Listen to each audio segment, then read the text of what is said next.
Hundreds of pro- and anti-immigration demonstrators have faced off in Glasgow in rival protests over asylum policy. Each side was kept apart by significant police presence as tensions rose. It wasn't just another winter in Britain. It was a winter where over 8.9 million households were forced to choose between heating their homes or putting food on the table. And people had finally had enough. The protest started like a SPAC, small, concentrated outburst of frustration. But by December 2025, they had erupted into something far bigger. Over 100,000 people in 15 cities. Marches in London, Manchester, Leeds, Birmingham, Newcastle, with tensions rising across the UK and thousands taking to the streets of London right now. It's more important than ever to see the full picture. If you want to stay updated on the situation as it unfolds, make sure to hit that subscribe button and turn on notifications. I'm covering the angles the mainstream media might miss, like this video if you believe in unfiltered reporting. Not just noise, not just crowds. This was a revolt. Fuel poverty had stopped being a statistic and turned into a public crisis, loud, visible, and impossible to spin away. With energy bills over 40% higher than before 2021 and wages barely budging, millions found themselves unable to keep the heating on. And while the government scrambled to explain, redirect, and reassure, people were marching through frozen streets, holding signs that said it all, heat or eat.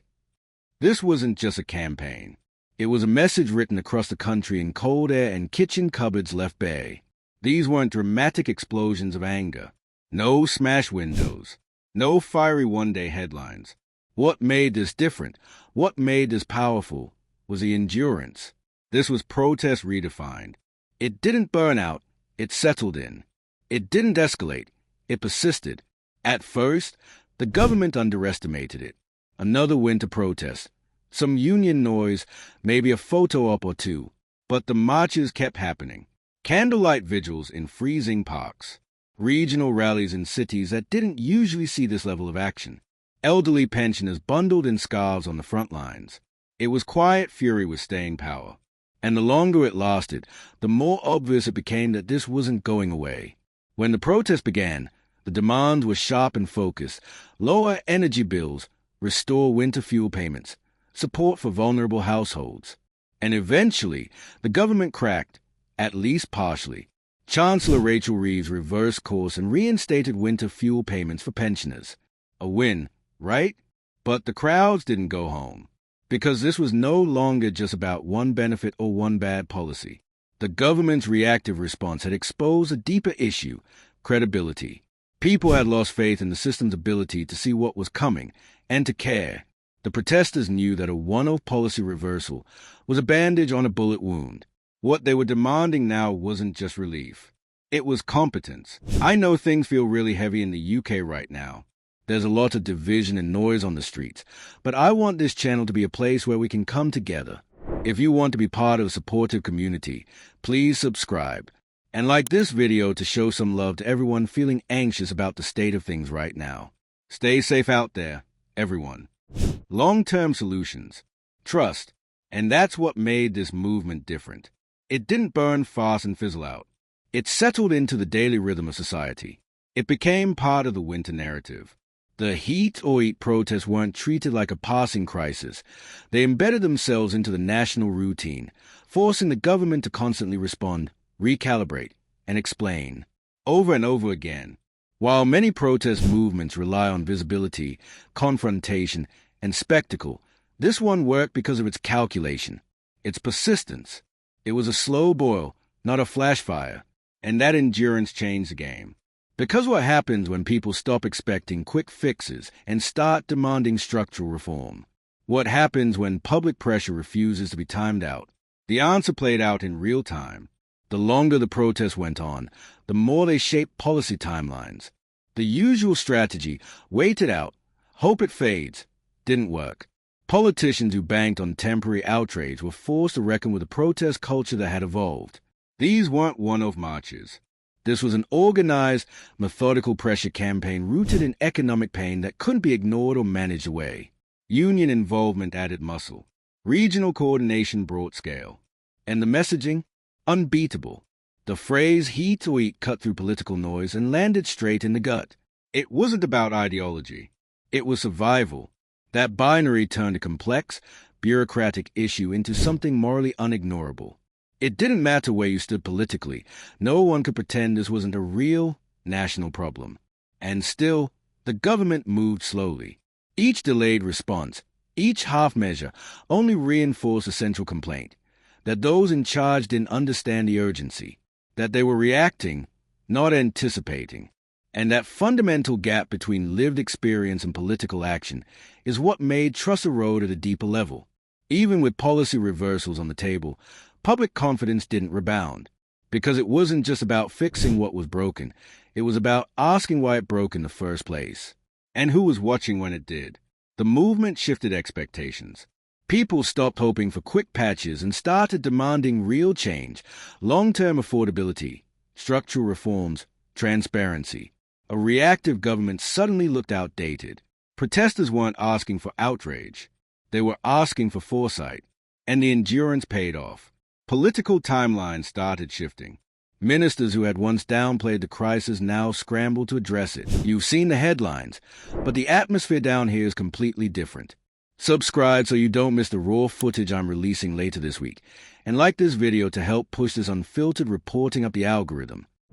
Not because a single march tipped the scales, but because thousands of people showed up over and over again, refusing to let the crisis fade into the background. This wasn't just a revolt against high bills. It was a revolt against a governance model that treats public outrage like a phase. The movement proved that when the pressure stays on, calm, strategic, unrelenting, it works. It forces governments to confront the fact that economic hardship doesn't disappear after a press release. It festers. It embeds itself into how people see leadership, how they vote, how they believe, or stop believing, in institutions. In the long run, this protest wave will be remembered not for how loud it got, but for how long it lasted. It didn't need confrontation. It didn't need flames. Just pressure, daily, visible, and inescapable. And it revealed something that should scare any reactive government. People are done waiting to be heard. If you've been watching this unfold thinking it's just about gas bills or pension cuts, think again. The Heat or Eat movement marked a turning point, not just in protest tactics, but in how society responds to being ignored. The lesson here is sharp. Delay long enough, and the public stops negotiating. They organize, they endure, and they change the rules of the game. So, what's next? That depends on whether governments take these signals seriously. Because this isn't a one-time protest.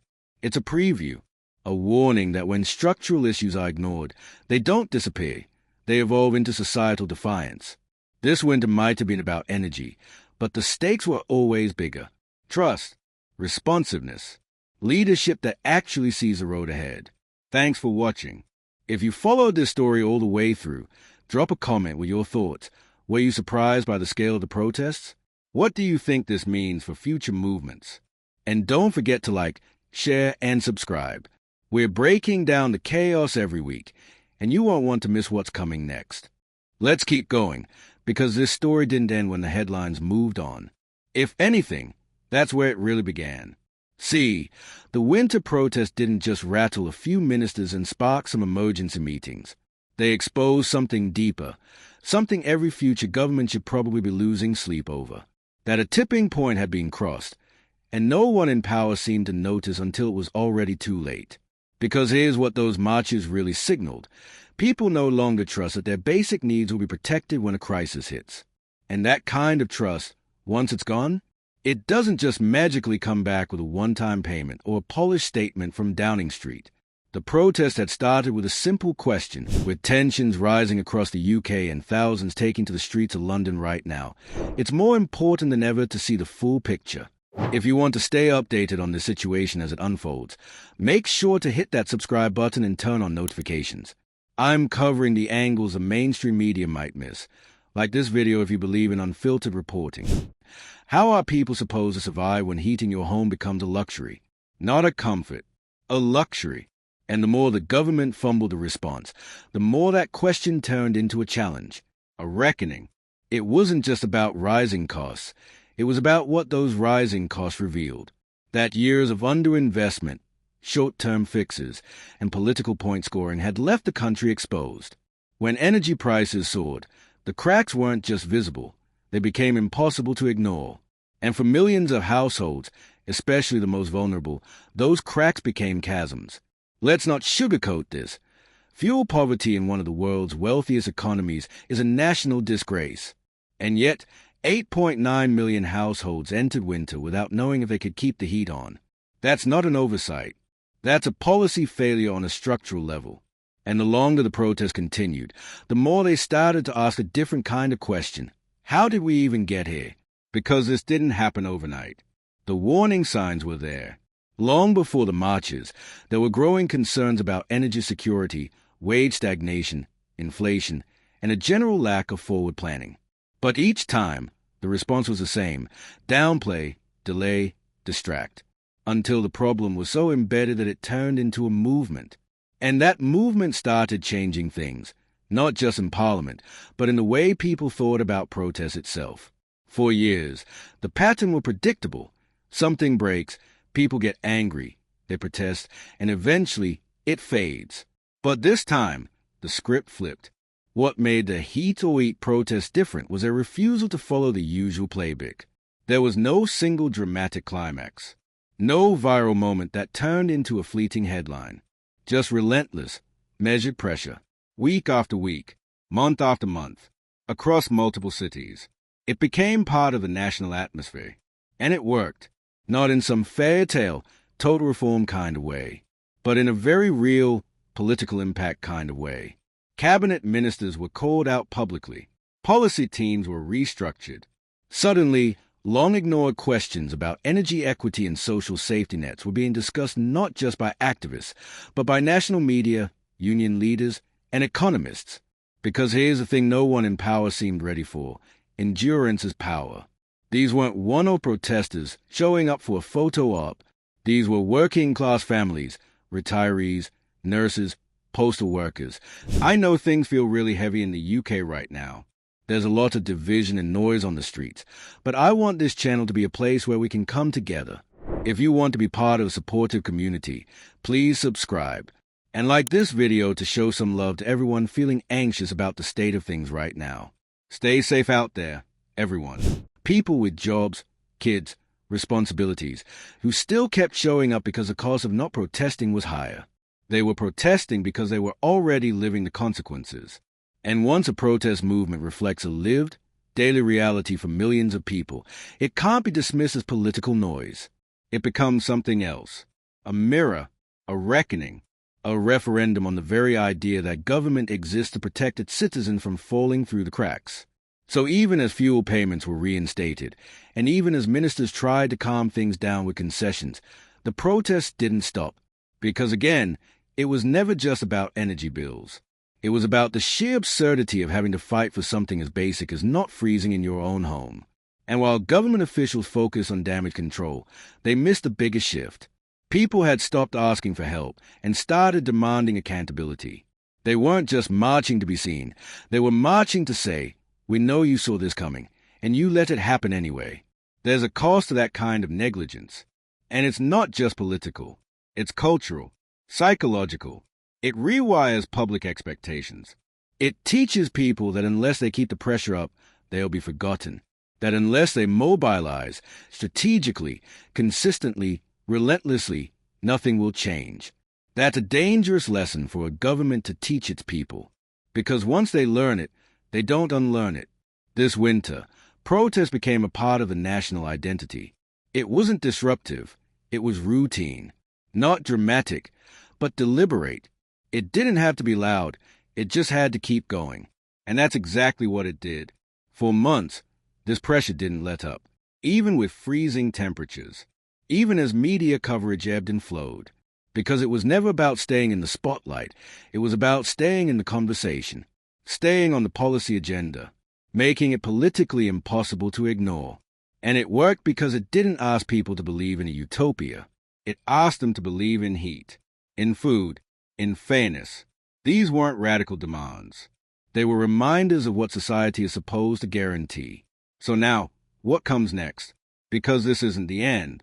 If anything, it's a new baseline. a warning shot for future governments, a shift in what public pressure looks like and how long it lasts. And the message is crystal clear. You don't get to ignore people anymore and expect them to go quietly. They'll wait. They'll organize. They'll show up again and again until you're forced to act. You've seen the headlines, but the atmosphere down here is completely different. Subscribe so you don't miss the raw footage I'm releasing later this week, and like this video to help push this unfiltered reporting up the algorithm. It's not about noise. It's about presence, persistence, the quiet, freezing rage of people who've had enough of being treated like afterthoughts. This winter was a test, and not just for policymakers, for the whole country, a test of whose voices count and how far people are willing to go to be heard. And it turns out, pretty far. This wasn't the winter of discontent.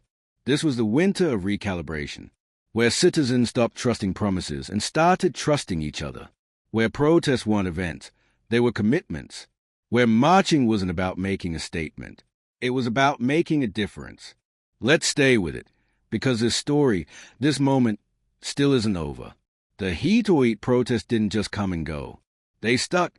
They lingered, like the cold itself, seeping into institutions, shaking the corridors of power, unsettling the politicians who had banked on apathy. And the real kicker? This wasn't just about policy.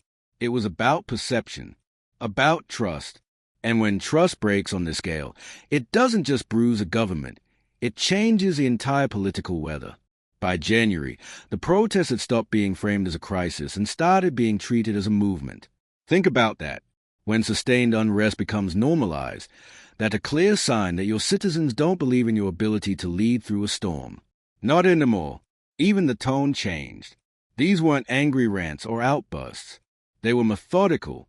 People were showing up with spreadsheets, with neighborhood heat maps, with statistics to counter every vague promise tossed at them during interviews or press briefings. They were ready, organized, tired of being gaslit about short-term inflationary shocks when they hadn't turned their radiators on in weeks. And that shift, from emotional outrage to coordinated persistence, is what made this different from anything Britain had seen in years. This wasn't a one-day march with clever signs and trending hashtags. It was week after week of strategic escalation. First vigils, then marches, then union-backed rallies, then citywide coordination, all while the temperatures dropped and the pressure rose. And yet, somehow, the government default response was delay. Classic mistake, because what the protests exposed, clearly, loudly, repeatedly, was a government caught flat-footed, one that had spent too long managing headlines and not enough time managing risk. Fuel poverty didn't come out of nowhere. It was predictable, preventable. The cost of living crisis wasn't a freak event. It was a result of a long list of policy choices. And for once, people weren't distracted from that reality. They were angrily focused on it, with tensions rising across the UK and thousands taking to the streets of London right now. It's more important than ever to see the full picture. If you want to stay updated on the situation as it unfolds, make sure to hit that subscribe button and turn on notifications. I'm covering the angles the mainstream media might miss, like this video if you believe in unfiltered reporting. Every delay, every vague press release, every attempt to redirect blame, it just added fuel to the fire. The government was trying to put out a house fire with a teaspoon of water, and the public noticed. Rachel Reeves' reversal on winter fuel payments might have softened the blow for pensioners, but it didn't restore faith. It confirmed the opposite, that the government could act when pressured, but chose not to until the streets were packed. That realization, it broke something fundamental. Because now, people weren't just demanding support. They were demanding accountability. They weren't waiting for leadership. They were replacing it with coordination, grassroots organizing, and public solidarity. And once that switch flips, it's hard to unflip. That's how trust decays. Slowly, then suddenly. And the scariest part, for those in power, is that this model of protest is scalable. It's portable. The infrastructure built during the heat-to-eat movement doesn't just vanish when winter ends. The alliances made between unions, local communities, advocacy groups, they are still intact. Stronger now, hardened by months of being ignored. So next time there's a crisis, and let's be honest, there will be a next time, the public won't start from scratch.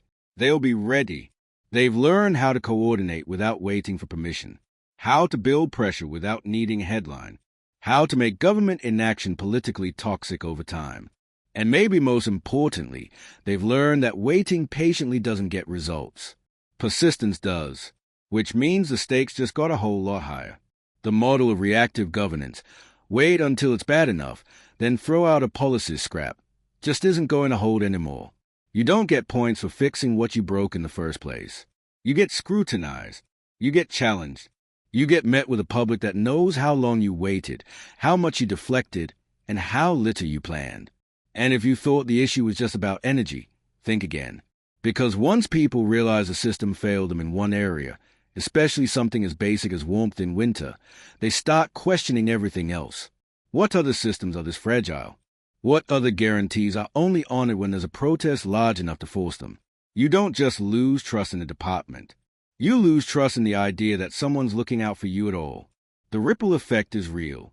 What happened with heat or eat will influence how voters engage, how unions organize, how future protests are built. It sets a precedent. If you show up and don't go away, change happens. Not all at once, not always enough, but some. That's a powerful motivator. And it's not one the government seems ready to deal with. Because here's the quiet truth that should be ringing alarm bells. This wasn't a movement of radicals. These were not the usual activist circles or anti-establishment collectives. This was mainstream, ordinary people, everyday workers, retirees, single parents, nurses, teachers, people who didn't see themselves as political until politics failed to meet them where they were. The government didn't just lose the confidence of its critics, it lost the confidence of its middle ground. That's harder to rebuild than any budget plan. Because once people stop believing that the system will catch them when they fall, they stop listening to promises. They start looking for exits. And while ministers gave interviews about managing expectations and protecting the economy, protesters were passing out thermoses of tea in the freezing cold, sharing power banks, walking with each other in silence. They weren't there to grandstand. They were there because no one else had shown up for them. And if that doesn't send a chill down your spine, then maybe you've gotten too used to seeing human struggle as a policy problem instead of a moral one. What made this winter so different, so unforgettable, was the scale of quiet desperation turning into collective action. The transformation of frustration into infrastructure. The way endurance became the sharpest weapon. Because it's easy to dismiss a protest you can see coming and going. But what do you do when it doesn't go? When the marches don't stop? When the messaging doesn't fade? When the pain behind the protest becomes a national rhythm? You rethink everything. Or at least, you should. This winter won't just be remembered for its cold.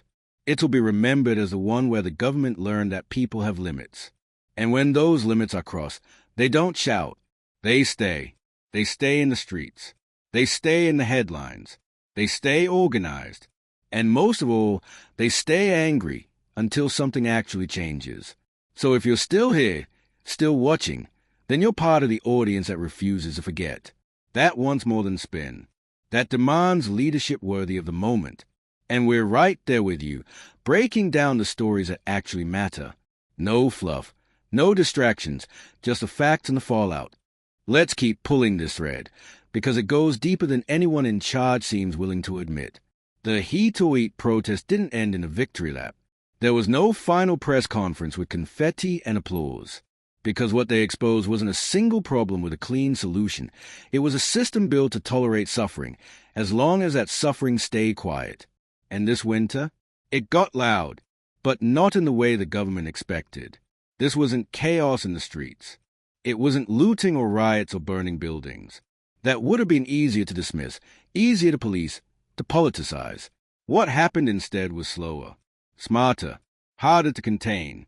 It was ordinary people making extraordinary decisions, showing up week after week, choosing presence over burnout, choosing community over isolation, choosing to be seen even when the headlines moved on.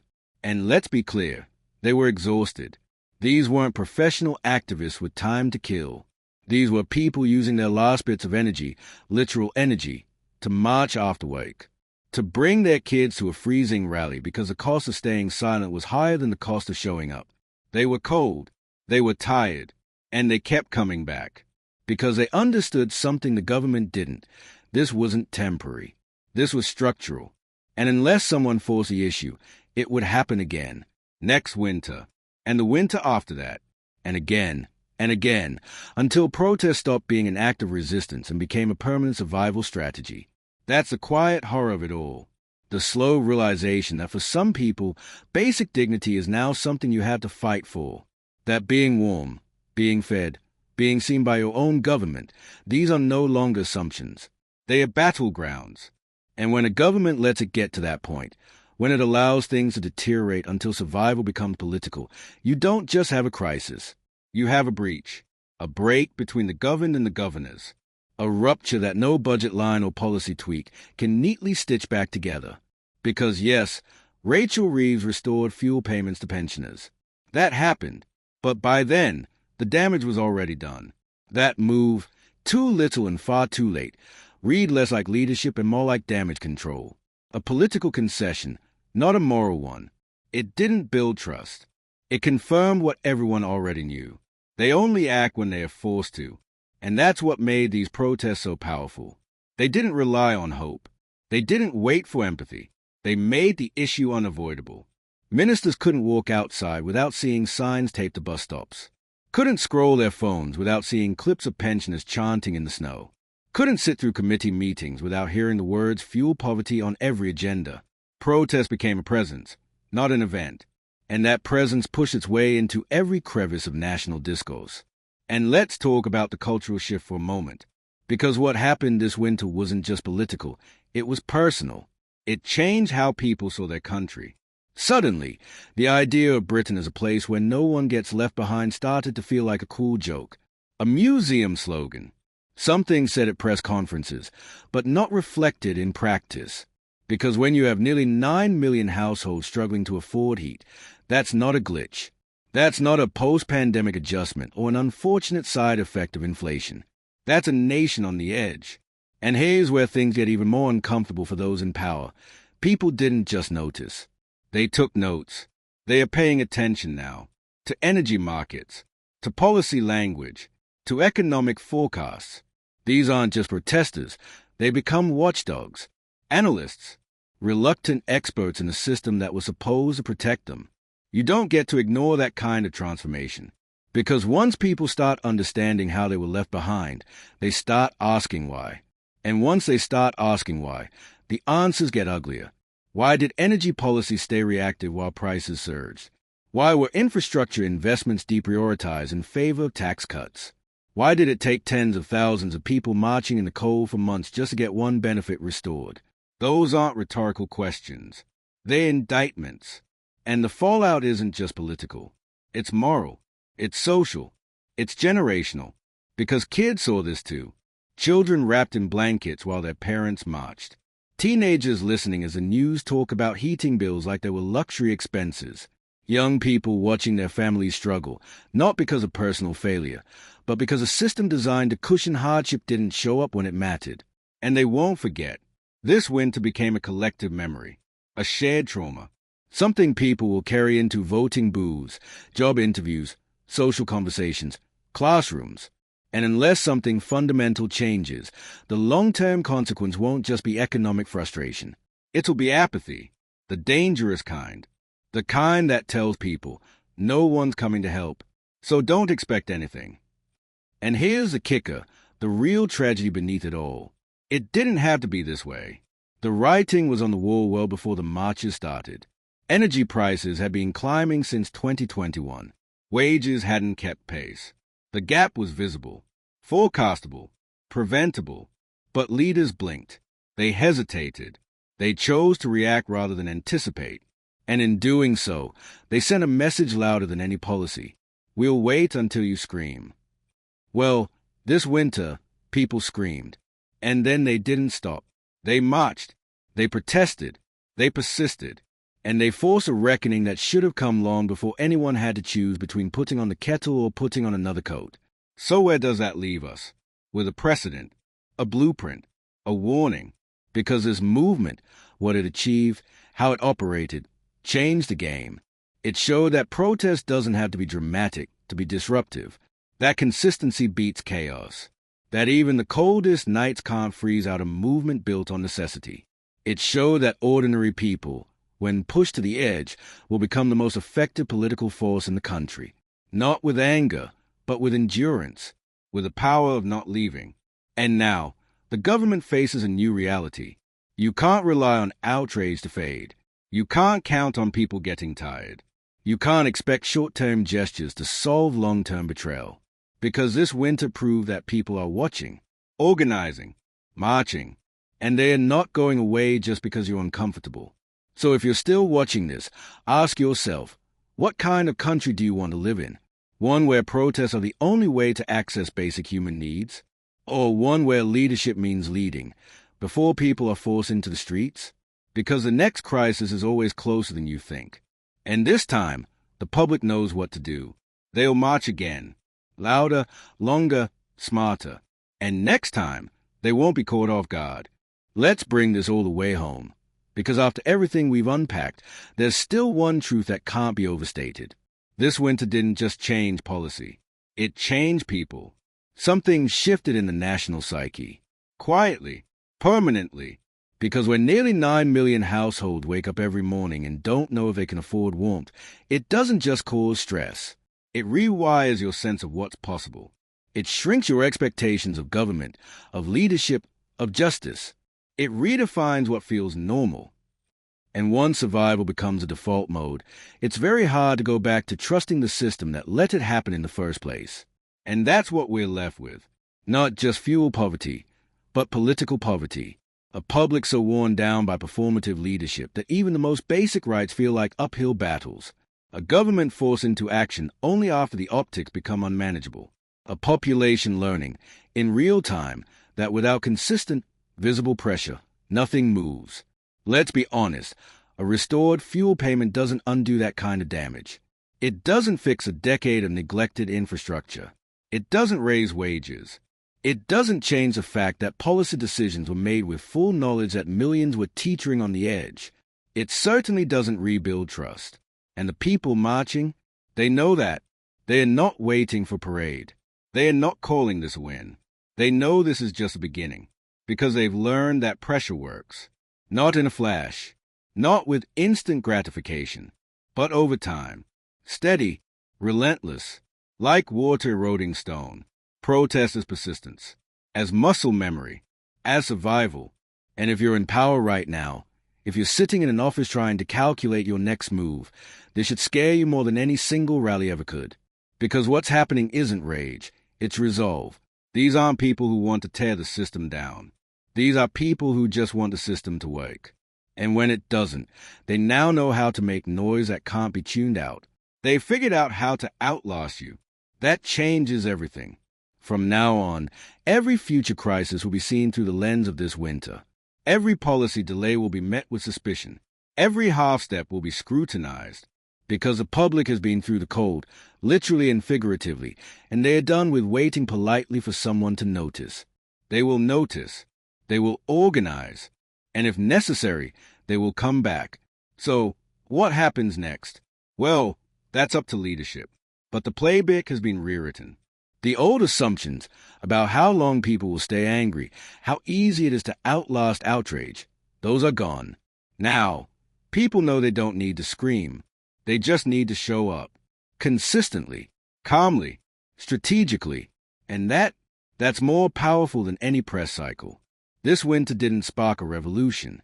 It sparked a recalibration. A recalculation of what public action can do, of how long people are willing to fight, and of just how fragile political legitimacy really is when tested against the cold, hard reality of everyday life. So, to anyone watching this and thinking it's over, it's not. It's the new normal. And it's not going away. Thanks for being here. Thanks for listening. If you felt this, share it. If you've got thoughts, drop them in the comments.